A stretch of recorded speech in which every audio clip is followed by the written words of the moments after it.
Greetings, one and all, once again, to Exploring Arda, a Tolkien-centered podcast, and I am still your host, Jackson, even though, yes, from the obvious, I got a massive change. Basically, I got this haircut, so now I don't have that long flowing hair anymore. I don't look like a total fantasy nerd, except for, wearing D&D shirts and, stuff like that. So, otherwise, I am still the same narrator, the same rambling, mush-mouthy narrator that you guys all have gotten accustomed to and whatnot, and, I'm still doing the same show, so obviously everything's still the same, so... hopefully you guys won't mind that. I don't know if you guys will really pay attention to that sort of stuff, because it's mainly for the reading and the audiobooks and stuff like that, so, which, I don't know if I would consider my narrations audiobooks or not, but up to you guys. So, I hope that you guys have enjoyed the thrilling tale of Farmer Giles of Ham. It was a very interesting story that I definitely was glad to kind of go back on. Like I said at the very beginning of that story is that I've read bits and pieces of it and I knew the premise of it, but I never really fully delved into it. So I'm really glad that I did. And yeah, very, very cool story with, kind of cunning words and whatnot. And it, I enjoyed it. So, and if you haven't, check it out. It's a 4-part short story, and I'm really glad that I did it, and I enjoyed it. So, now we can finally go back into the Silmarillion, making sure I get it on screen there. So we are finally back into the Silmarillion, because it's taking me, I should say, quite a while to get through the Silmarillion, but that's what this whole project is all about, like I've said many, many times before. So, it's so many pages long.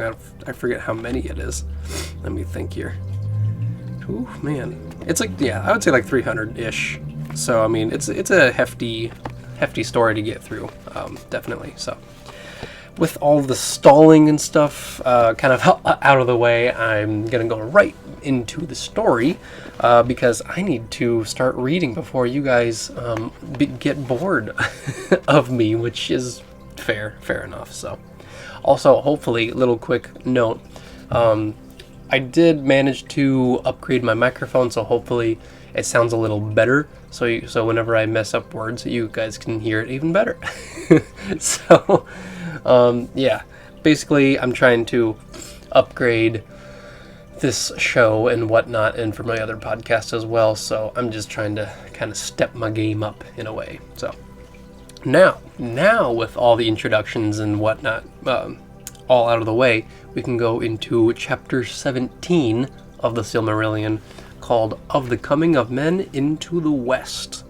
So, here we go. When 300 years and more were gone since the Noldor came to Beleriand in the days of the Long Peace, Finrod Felagund, Lord of Nargothrond, journeyed east of Sirion and went hunting with Maglor and Maedhros, sons of Feanor, I should say. I keep saying Feanor because I used to do that all the time, and so I'm still getting accustomed to it. But anyway. But he wearied of the chase and passed on alone towards the mountains of Ered Lindon that he saw shining afar, and taking the dwarf road, he crossed Gallion at the ford of Sarn Athrod, and turning south over the upper streams of Askar, he came into the north of Osiriand. In a valley among the foothills of the mountains, below the springs of Thalos, he saw lights in the evening, and far off he heard the sound of song. At this he wondered much, for the green elves of that land lit no fires, nor did they sing by night. At first he feared that a raid of orcs had passed the leaguer of the north, but as he drew near, he perceived that it was not so. For the singers used a tongue that he had not heard before, neither that of dwarves nor of orcs. Then Felagund, standing silent in the night shadow of the trees, looked down into the camp, and there he beheld a strange people. Now these were part of the kindred and following of Beor the Old, as he was afterwards called, a chieftain among men. After many lives of wandering out of the east, he had led them at last over the Blue Mountains, the first of the race of men to enter Beleriand. and lost my place. And they sang because they were glad, and believed that they had escaped from all perils, and had come at last to a land without fear. Long Felagund watched them, and love for them stirred in his heart, but he remained hidden in the trees until they had all fallen asleep. Then he went among the sleeping people, and sat beside their dying fire where none kept watch. And he took up a rude harp which Beor had laid aside, and he played music upon it, such as the ears of men had not heard, for they had as yet no teachers in the art, save only the dark elves in the wildlands. Now men awoke and listened to Felagund as he harped and sang, and each thought he was in some fair dream, until he saw that his fellows were awake also beside him. But they did not speak or stir while Felagund still played, because of the beauty of the music and the wonder of the song. Wisdom was in the words of the elven king, and the hearts grew wiser than that hearkened to him. For the things of which he sang, of the making of Arda, and the bliss of Amen, beyond the shadows of the sea, became as clear visions before their eyes, and his elvish speech was interpreted in each mind according to its measure. Thus it was that men called King Felagund, whom they first met of all the Eldar, Nom, that is wisdom, in the language of that people, and after him they named his folk Nomin, the wise. Indeed, they believed at first that Felagund was one of the Valar, of whom they had heard rumor that they dwelt far in the east, or east in the west, wow. And this was, some say, the cause of their journeying. But Felagund dwelt among them and taught them true knowledge, and they loved him, and took him for their lord, and were ever after loyal to the house of Finarfin. Alright, so, good little break here. So, we get back to a returning character of Finrod, pretty much meeting the first race of mankind into Beleriand, which is very cool. It definitely reminds me of when the Valar first discovered the race of elves, and they were very curious, I guess, and intrigued of like, oh, this is pretty cool. What kind of people are these guys? And they just take a fascination for them, and it's the same thing with Finrod. He just like, oh, these guys are pretty cool, and their songs are definitely different, and it's not orcs, and it's not other elves, and it's not dwarves, and very, very cool. That's it, and that just kind of reminded me of that. And I think it's kind of funny that he just goes into the camp, and there's no watch at all, which is terribly dangerous. like in a fantasy setting, when there's orcs roaming about, they're just like, nah. No, just leave it. No need for a watch. Like, I get that they thought that they came into the land and it's like all peaceful and blissful, and I can see that, especially when it's near Assyrian, which is where the Green Elves are, which is, like I've said before, one of the places I would definitely love to be at if I had to choose a place in Beleriand. One of the top places I would visit. But he thinks it's the Assyrian, the Green Elves, because they sing all the time. But no, it's not. So it's interesting. And then, I guess they're entranced with this new music, and it definitely goes along the lines of elves having that sort of magic in their words. Very cool thing, especially, some magic is like very out there, you cast your spells and enchantments, but for elves, they can sing a song and you're already entranced, and they can, I don't think that you can really do as they say, but it would be a very cool addition to that sort of magical skill. So, very bardic, I feel like. So, with all that rambling stuff, I will then go back into the story. So, now the Eldar were beyond all other people skilled in tongues, and Felagund discovered also that he could read in the minds of men such thoughts as they wished to reveal in speech. Oh, wow, sorry guys. So that their words were easily interpreted. It is said also that these men had long had dealings with the Dark Elves east of the mountains, and from them had learned much of their speech. And since all the languages of the Quendi were of one origin, the language of Beor and his folk resembled the elven tongue in many words and devices. It was not long, therefore, before Felagund could hold converse with Beor, and while he dwelt with them they spoke much together. But when he questioned him concerning the arising of men and their journeys, Beor would say little, and indeed he knew little, for the fathers of his people had told few tales of their past, and a silence had fallen upon their memory. A darkness lies behind us, Beor said, and we have turned our backs upon it, and we do not desire to return thither even in thought. Westwards our hearts have been turned, and we believe that there we shall find light. But it was said afterwards among the Eldar that when men awoke in Hildorian at the rising of the sun, the spies of Morgoth were watchful, and tidings were soon brought to him. And this seemed to him so great a matter that secretly under shadow he himself departed from Angband and went forth into Middle-earth, leaving to Sauron the command of the war. Of his dealings with men, the Eldar indeed knew nothing at that time, and learnt but little afterwards, but that darkness lay upon the hearts of men, as the shadow of the kinslaying and the doom of Mandos lay upon the Noldor. They perceived clearly even in the people of the elf friends whom they first knew. To corrupt or destroy whatsoever arose new and fair was ever the chief desire of Morgoth, and doubtless he had this purpose also in his errand, by fear and lies to make men the foes of the Eldar, and bring them up out of the east against Beleriand. But this design was slow to ripen, and was never wholly achieved. For men, it is said, were at first very few in number, whereas Morgoth grew afraid of the growing power and the union of the Eldar, and came back to Angband, leaving behind at that time but few servants, and those of less might and cunning. Alright, so, apologies for these sniffles and whatnot. I am still very much down with the sickness. And it's been bothering me for a few weeks now. It's terrible, especially for narrating and stuff, so I definitely apologize for that. So, we're back to it again, and pretty much Finrod is making allies with Beor. Actually, even more than allies. It's more of a friendship, which is really cool. And he knows that when mankind first arose, just in general, Morgoth was just like, oh yeah, I gotta like twist these guys so that they're on my side before they grow in number and go against me. And so that was the whole thing of him going into Middle-earth and leaving Sauron, which we all know, Sauron obviously. He was that commanding lieutenant dude, and yes, he is from the First Age, so Sauron is very, very old, and yeah.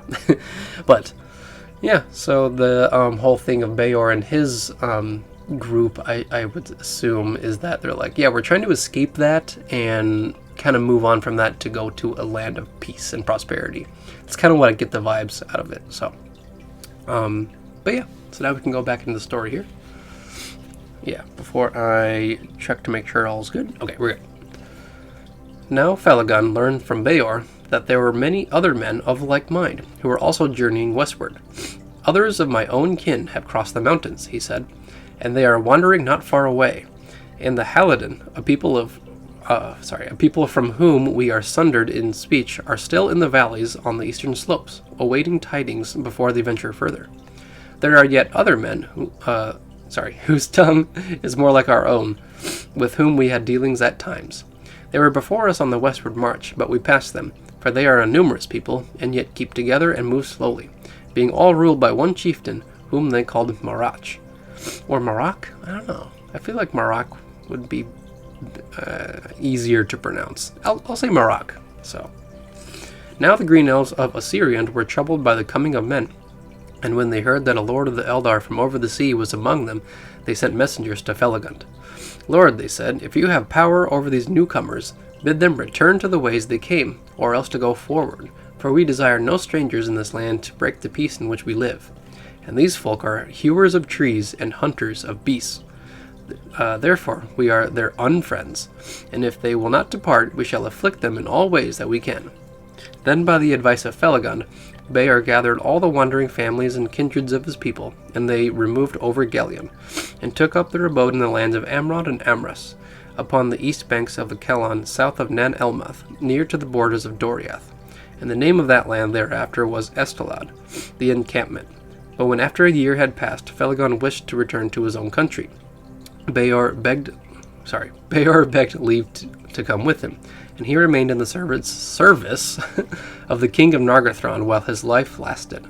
In this way he got his name Beor, whereas his name before it had been Balan, for Beor signified vassal in the tongue of his people. The rule of his folk he committed to Baran, his elder son, and he did not return again to Estelad. Alright, another quick break here. I apologize for all the sniffing. It is a runny nose and it sucks. So yeah, Beor pretty much tries to keep his people safe, but the Green Elves are just like, nah, you guys gotta you guys got to go somewhere else. Like, they're crowding our space, and they don't belong here, and like, if they don't leave, we're gonna hurt them. So they're like, okay, fine. So they pretty much go over close to Doriath, which is where King Thingol and Queen Melian are. And Bayar pretty much just remains a vassal of the king of Finrod. So friends till the end, pretty much. So that's actually really cool. I like that. So back to it here. Soon after, the department of Felagund and the other men of whom Bayar had spoken came also into Beleriand.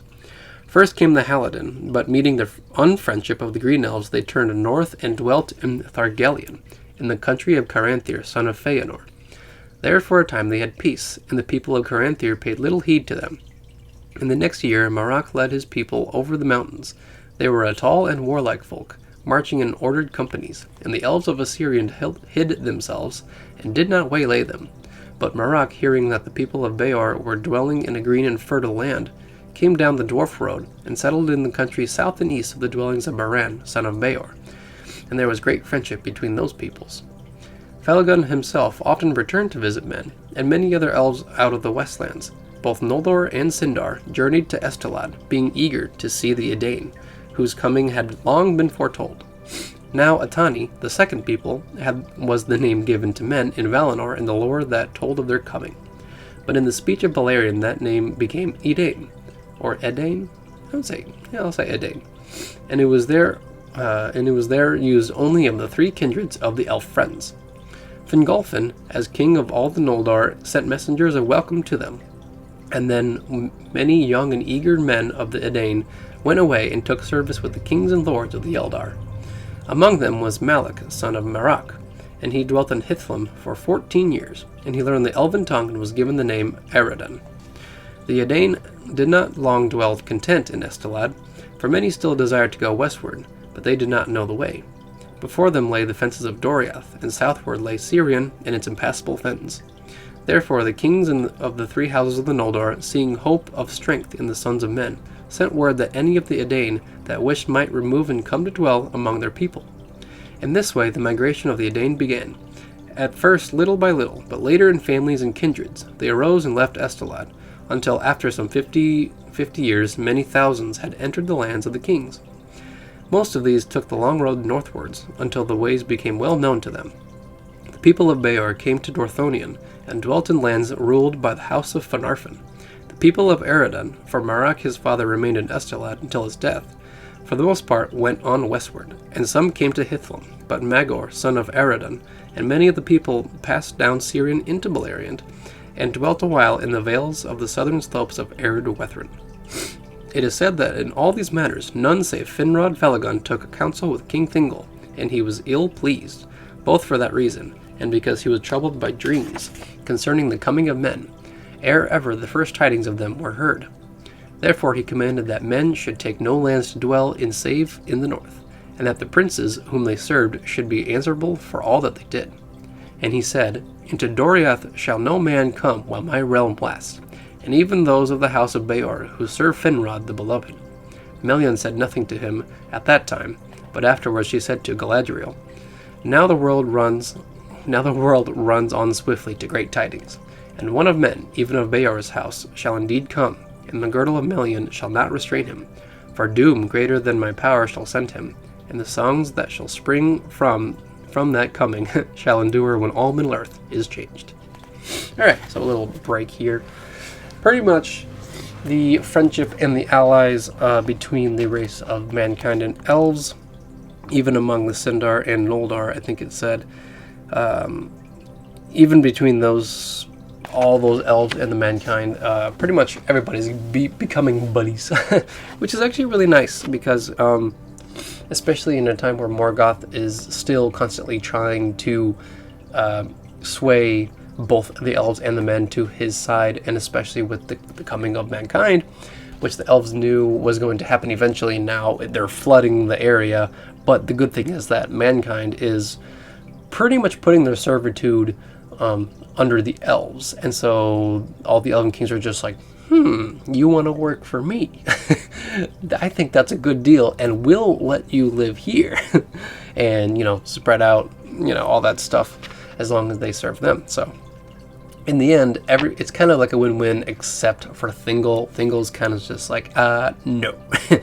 no mankind ever in my kingdom, which sucks. And that's like one of the things that I didn't really like Thingol from what I remembered, is that Thingol was very, I don't even know, just, he's definitely an introverted self, kind of selfish in a way. I get like the process of like why he wants to like do things, protect his people and his kingdom, but everybody else, like even Fingolfin, is like sending messengers saying like, oh yeah, welcome mankind in, make sure they're welcomed, and make sure they're working, I guess.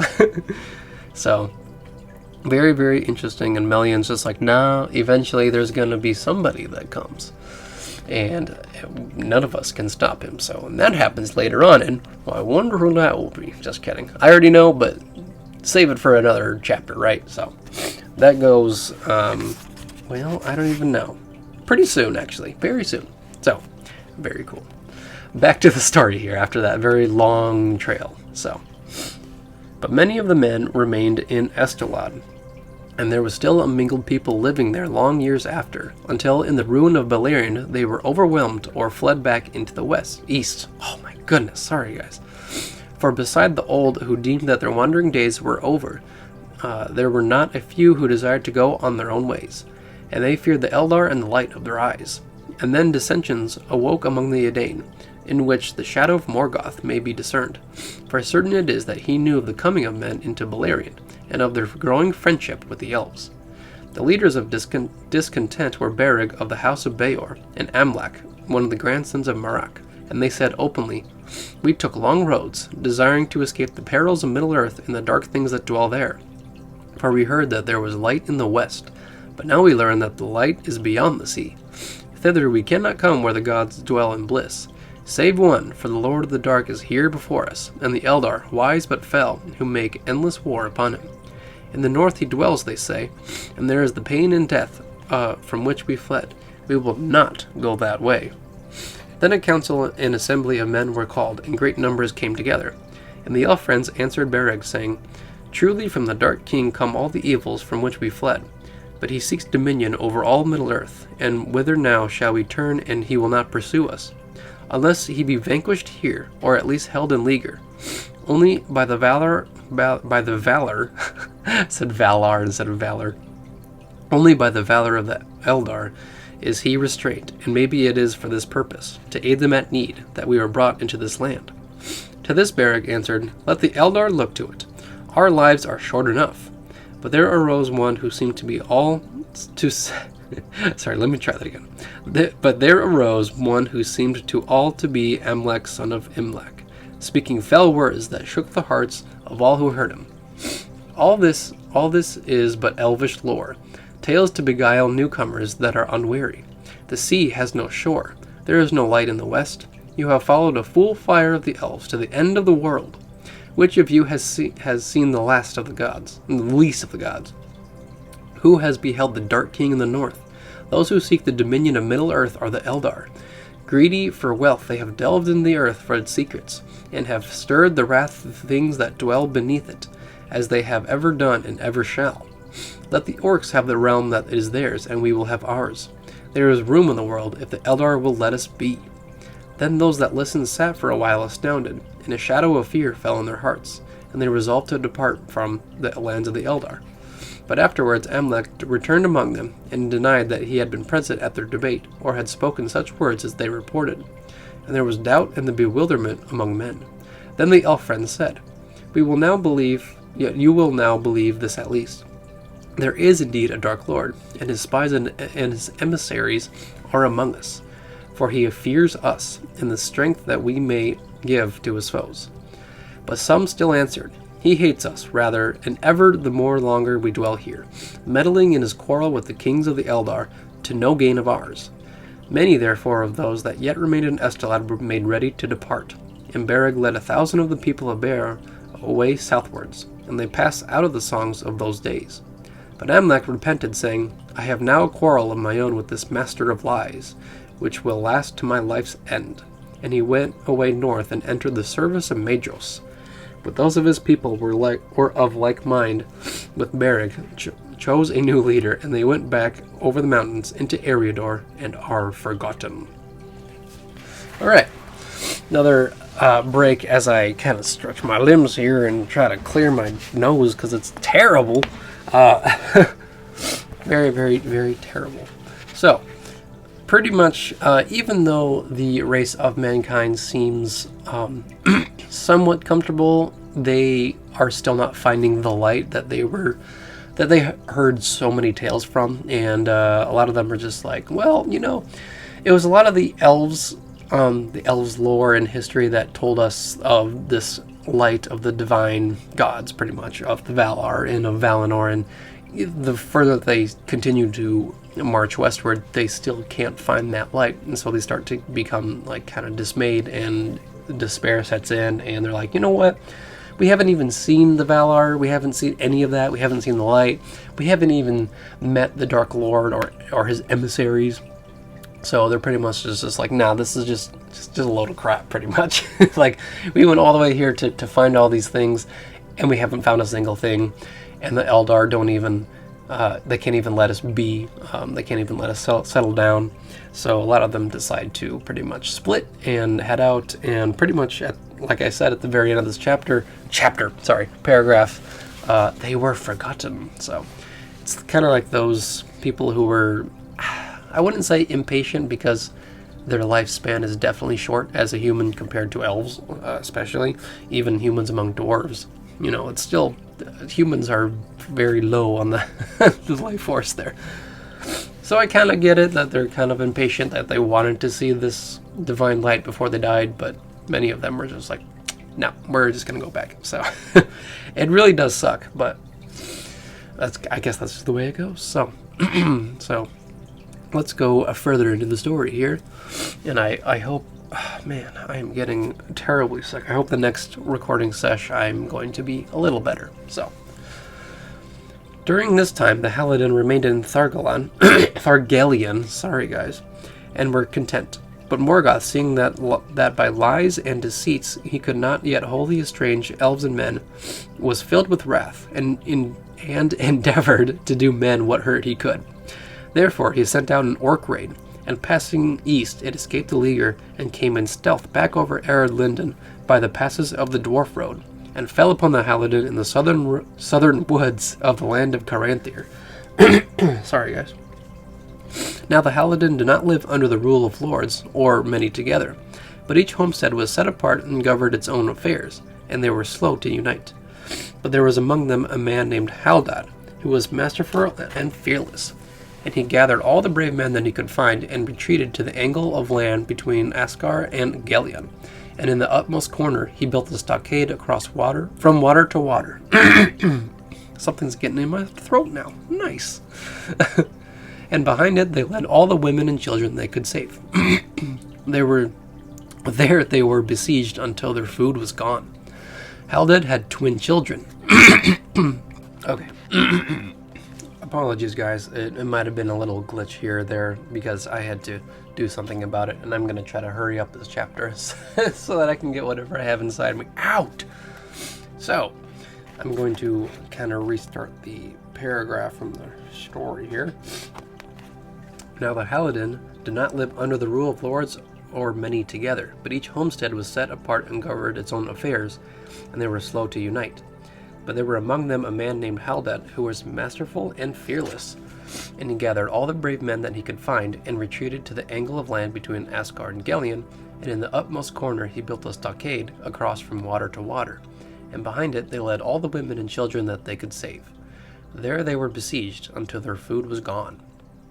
Haldad had twin children, Haleth his daughter and Haldar his son, and both were valiant in the defense, for Haleth was a woman of great heart and strength. But at last Haldad was slain in a sortie against the orcs, and Haldar, who rushed over to save his father's body from their butchery, was hewn down beside him. Then Haleth held the people together, though they were without hope, and some cast themselves in the river and were drowned. But 7 days later, as the orcs made their last assault and had already broken through the stockade, there came suddenly a music of trumpets, and Caranther with his host came down from the north and drove the orcs into the rivers. Then Caranther looked kindly upon men and did Haleth great honor, and he offered her recompense for her father and brother. And seeing overlay what valor there was in the Edain, he said to her, "If you will remove and dwell further north, there you shall have the friendship and protection of the Eldar, and free lands of your own." But Haleth was proud and unwilling to be guided or ruled, and most of the Halidin were of like mood. Therefore she thanked Caranther, but answered, "My mind is now set, Lord, to leave the shadow of the mountains and go west, whither others of our kin have gone."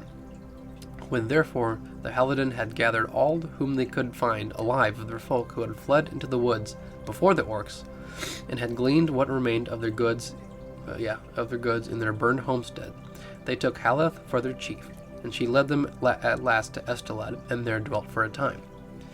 But they remained a people apart, and were ever after known to elves and men as the people of Haleth. Haleth remained their chief while her days lasted, but she did not wed, and the headship afterwards passed to Haldan, son of Haldar, her brother. Soon, however, Haleth desired to move westward again, and though most of her people were against this counsel, she led them forth once more, and they went without help or guidance of the Eldar. And passing over Kalan and Eros, they journeyed in the perilous land between the mountains of Terror and the girdle of Melian. That land was even then not yet so evil as it after became, but it was no road for mortal men to take without aid, and Haleth only brought her people through it with hardship and loss, constraining them to go forward by the strength of her will. At last they crossed over the Brithiak, and many bitterly repented of their journey, but there was now no returning. Therefore in new lands they went back to their old life as best they could, and they dwelt in free homesteads in the woods of Talath Dirnan, beyond Tieglin, and some wandered far into the realm of Nargothrond, but there were many who loved the Lady Haleth and wished to go whither she would, and dwell under her rule. And these she led into the forests of Brethil, between Tieglin and Sirion. Thither in the evil days that followed many of her scattered folk returned. Alright, so another quick break here before I kind of go back. I think we have another page and a half or so not bad. Alright, so the unfortunate story of Haleth and how she gathered her folk together, pretty much because her father and her brother dies in a orc raid, and she's just like, well, no, I'm just not gonna take this defeat, this loss, like personal loss. She's not gonna take that and mope around. She's like, nope, I'm gonna take the leadership here, and she actually does end up being the leader, which is really cool. And she stands up against the elves, and so the whole respect of her people, I can definitely see that. I'm like, yeah, okay, sure. Like this, she doesn't want to be bossed around. Pretty much that. And Caranther's just like, okay, fine, whatever. He's probably angry about it, but he's just like, whatever, they're going somewhere else besides his place. So yeah, a lot of conflicting results, I would say, because when she takes her people elsewhere, they start losing people, and they're very bitter about it. But they still follow her because she's a very good leader. So that's kind of where we're at. So very, very interesting. All right, back to it here. Now Brethil was claimed as part of his realm by King Thingol, though it was not within the girdle of Melian, and he would have denied it to Haleth. But Felagund, who had the friendship of Thingol, hearing of all that had befallen the people of Haleth, obtained this grace for her, that she would dwell free in Brethil, upon the condition only that her people should guard the crossings of Tieglin against all enemies of the Eldar, and allow no orcs to enter their woods. To this Haleth answered, Where are Haldad my father, and Haldar my brother? If the king of Doriath fears a friendship between Haleth and those who have devoured her kin, then the thoughts of the Eldar are strange to men. And Haleth dwelt in Brethil until she died, and her people raised a green mound over her in the heights of the forest. Tur Haretha, the Lady Barrow, Haud en Arwen in the Sindarin tongue.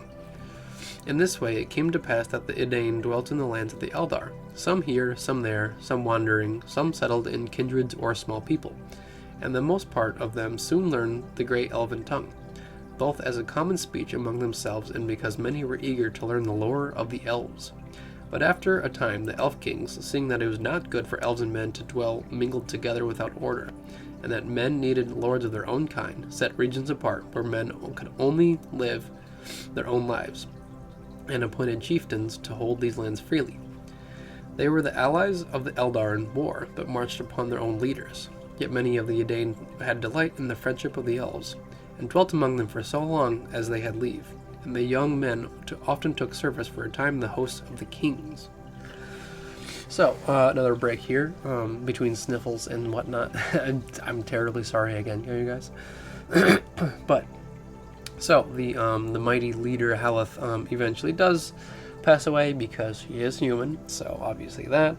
And I feel like it was such a quick death to cover, but at the same time, this is a elven story, so they're probably just like, oh, well, like, this happens all the time with humans. It's gone in a flash, so it's crazy how that happens. But I think she definitely led a very good life, especially after a lot of hardships throughout what she had to go through. So, and then obviously now we kind of get the sense that men are just kind of like scattered all across Beleriand. They're like, they have their own communities, villages, whatnot, and they're still under the servitude of elves, which still makes sense, I suppose, because the earlier ones kind of did the same thing. So that's kind of where we're at right now. So back to the story here. After I clear my throat for like the 10th time. Now Hador Lorindal, son of Hathel, son of Magor, son of Malek Aridin, entered the house of Fingolfin in his youth, and was loved by the king. Fingolfin therefore gave to him the lordship of Dor Lamin, and into that land he gathered most of the people of his kin, and became the mightiest of the chieftains of the Edain. In his house only the elven tongue was spoken, but their own speech was not forgotten, for it came the common tongue of Numenor. But in Dorthonion the lordship of the people of Beor in the country of Lajos was given to Boromir, son of Boran, who was the grandson of Beor the Old. The sons of Hador were Galdor and Gundor, and the sons of Galdor were Hurin and Huor, and the son of Hurin was Turin, the bane of Glaurung, and the son of Huor was Tuor, father of Arendil the Blessed. The Blessed? I would say Blessed, yeah. The son of Boromir was Bregor, whose sons were Bregolas and Barahir. And the sons of Bregolas were Baragund and Belegund, and the daughter of Baragund was Morwen, the mother of Turin, and the daughter of Belegund was Rion, the mother of Tuor. But the son of Barahir was Baron Onehand, who won the love of Luthien, Thingol's daughter, and returned from the dead. From them came Elwing, the wife of Arendil, and all the kings of Numenor after. A lot of names. The quick paragraph thing. There was a lot of names, sons of this, daughters of this. Some of them may seem very familiar if you've read the Silmarillion before. And yeah, pretty much they give a little list of like, okay, well, these are the people here. I think it was in, what was it, Dor Lamin, I think it was? Yeah, so a lot of connections. So back to it here, and I'm going to finish up this chapter here so that you guys can stop listening to all my sniffs. All these were caught in the net of the doom of the Noldor, and they did great deeds, which the Eldar remember still among the histories of the kings of old. And in those days the strength of men was added to the power of the Noldor, and their hope was high, and Morgoth was straitly enclosed. For the people of Hador, being hardy to endure cold and long wandering, feared not at times to go far into the north, and there keep watch upon the movements of the enemy. The men of the three houses throve and multiplied, but greatest among them was the house of Hador Goldenhead, peer of Elden lords. His people were of great strength and stature, ready in mind, bold and steadfast, quick to anger and to laughter, mighty among the children of Iluvatar in the youth of mankind. Yellow-haired they were for the most part, and blue-eyed, but not so was Turin, whose mother was Morwen of the house of Beor. The men of that house were dark or brown of hair, with grey eyes, and of all men they were most like to the Noldor, and most loved by them. For they were eager of mind, cunning-handed, swift in understanding, long in memory, and they were moved sooner to pity than to laughter. Like to them were the woodland folk of Haleth, but they were of lesser stature and less eager for lore. They used few words, and did not love great concourse of men, and many among them delighted in solitude, wandering free in the green woods, while the wonder of the lands of the Eldar were new upon them. But in the realms of the west their time was brief, and their days unhappy. The years of the Edain were lengthened, according to the reckoning of men, after their coming in Beleriand, but at last Beor the Old died when he had lived 93 years, for 44 of which he had served King Felagund. And when he lay dead, of no wound of grief, but stricken by age, the Eldar saw for the first time the swift waning of the life of men, and the death of weariness which they knew not in themselves, and they grieved greatly for the loss of their friends. But Beor at the last had relinquished his life willingly, and passed in peace. And the Eldar wondered much at the strange fate of men, for in all their lore there was no account of it, and its end was hidden among them. Nonetheless, the Edain of old learned swiftly of all the Eldar such art and knowledge that they could perceive, and their sons increased in wisdom and skill, until they far surpassed all others of mankind, who dwelt still east of the mountains, and had not seen the Eldar, nor looked upon the faces that beheld the light of Valinor. Alright, there we go. So, finally. Alright. So we kind of get, we still get a kind of glimpse that even though that there is trouble among the race of mankind, that there still is friendship, there are still allies, and pretty much get a description of what the people kind of look like in a way, where some of them kind of get along with the Noldor because of, like, I guess just how their stature is, what language they speak, whatnot, all that fun stuff. And there's still other men that dwell away from them who just did not decide to venture westward at all, and have never really got a glimpse of the light of Valinor, even if it's, part of the elves or not. They just didn't even bother. So very interesting. So I think overall for the chapter, it's more of the sense that the race of mankind is great when it comes to forming friendships and allies, but at the same time, they bring a lot of strife and a lot of arguments, I would say. Not like terrible ones that lead to war and whatnot, but like they're still kind of tossed around here and there because they weren't there before. So of course they're getting pushed around here and there by the elves, and some of the people of mankind were just like, yeah, we don't really like that. We're just going to go back now. So I think that's kind of like the big premise of what the chapter is. So, yeah. So that's the end of chapter 17. I'll probably try to make this closing a little quick because I need to do something about my nasal stuff because it's bothering me so much, and reading it, I can tell I will not be reading more until I'm better. So definitely. So you guys don't have to get used to this. So just be sure to check out my own fantasy book called The Lands of Ordia. Should pop up somewhere around here. Lands of Ordia. It's available on Amazon. If you guys would check it out, I would greatly appreciate it. Like I've said before, the history and lore that I've created is based mainly around the Silmarillion. There's other influences, obviously, as well, but a big impact is the Silmarillion and Lord of the Rings, just because of there's just so much to it. Just be sure to check it out and get a copy. I would absolutely love it. Also, just be sure to subscribe to my channel. I'm going to be trying to upload more frequently, maybe once a week, because right now my uploading stuff is very scattered and whatnot, but I'll just see what I can do. I usually try to do once a week kind of thing, maybe twice, so we'll see how all that goes. Other than that, just stay tuned for the next episode, and may the light of Elbereth be with you all. Farewell!